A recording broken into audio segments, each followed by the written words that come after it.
La palme d'or des allégations des guérisons de la grotte Maria l'Immaculée Sacré-Cœur de Kikoula à Likassi est une réalité. Don d'un chrétien fervent de Sacré-Cœur Kikoula en la personne du frère Marc Tchovu, cette palme d'or produit à ce jour des miracles.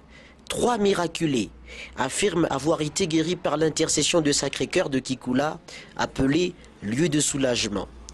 La majorité des miracles se sont produits au contact de la visiteuse Vierge Marie par la prière du chapelet et du rosaire. Rencontré à cet effet par nos reporters de EDTV RDC Bruxelles, le donateur Tchovu Marc a premièrement révélé ses impressions après avoir appris que la palme d'or produisait des miracles. Tout en prônant la guérison de l'humanité, Marc Tchovu n'a pas hésité de retracer son parcours de chrétien catholique en des termes brefs. Je suis également humaniste. C'est vrai, je réalisais cette œuvre en tant qu'instrument de la Sainte Vierge Marie. Bon, par rapport à ce qui se passe actuellement, c'est vrai, il y a beaucoup de déclarations, il y a beaucoup de témoignages, il y a beaucoup de monde. Les journaux en font cas. Moi-même, j'ai eu plusieurs échos par rapport à tout ce qui se déroule. Le miracle, s'il faut le dire comme ça. Mais ça ne relève pas de mon domaine en tant qu'humain. Le miracle qui se font là-bas, c'est Dieu lui-même. C'est Dieu lui-même. Nous, en tant qu'humains, nous ne pouvons pas faire de commentaires, mais ça nous réjouit quand nous entendons qu'il y a des guérisons de tout genre, telles que peut-être vous l'avez aussi entendu, telles que vous les lisez dans les journaux. Ça nous édifie. C'est pour cela parce que notre mission également, c'est de voir cette humanité transformée. Nous plaidons pour le bien, nous plaidons pour la non-violence, et nous voulions la guérison de cette humanité. Donc, que Dieu soit loué, mais ceux-là qui ont bénéficié tous ces dons, c'est Dieu lui-même. Moi, en tant qu'humain, je ne saurais pas interpréter. Non, mais j'ai commencé depuis mon jeune âge. D'abord, je suis issu d'une famille témoin de Jéhovah. Bon,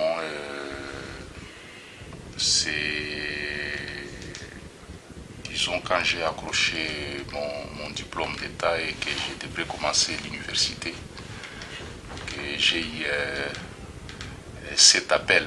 Mais malheureusement, je ne sais pas vous le dire ici. Peut-être avec le temps, si j'aurai l'autorisation, bien sûr, de la Sainte Vierge Marie, je pourrai le dire. Donc, voilà à peu près ce que je peux vous dire présentement. Étant donné que le temps passe et que les choses évoluent, il était impérieux de faire un bref aperçu religieux du Katanga, précisément de la ville montagneuse de Likassi. Oui, quand je suis arrivé dans cette ville de Likassi, effectivement, je constatais que la dévotion au cœur immaculé de Marie était un peu à la baisse, s'il faut dire comme ça. Alors, nous avions travaillé ensemble, nous avions, disons, un travail humain, un travail spirituel à la fois, pour que la Sainte Vierge Marie revienne encore dans cette ville-là. Donc, je pourrais dire également que s'il faut évaluer ça, je crois qu'il y a des avancées significatives. C'est ce qui est plus important.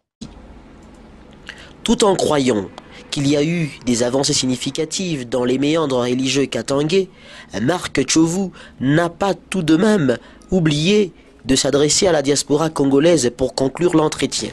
Oui, ce que je pourrais leur dire au regard des événements à travers le monde tout entier, nous sommes arrivés à une conclusion selon laquelle l'humanité va mal.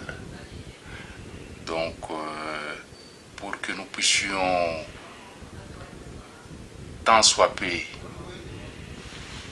améliorer la vie de tout le monde, nous devons absolument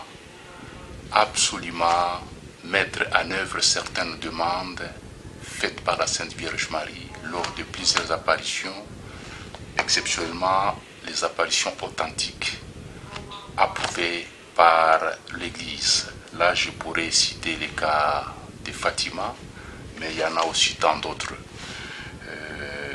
Nous devons prier, nous devons faire en sorte que l'amour revienne, l'humanisme et la spiritualité. Donc, ça c'est inévitable. Ou à défaut, si nous laissons le monde évoluer comme ça, nous courons un grand danger. Moi, je pense que nous devons nous mettre à la prière, à l'écoute de ce que la Sainte Vierge Marie est en train de dire.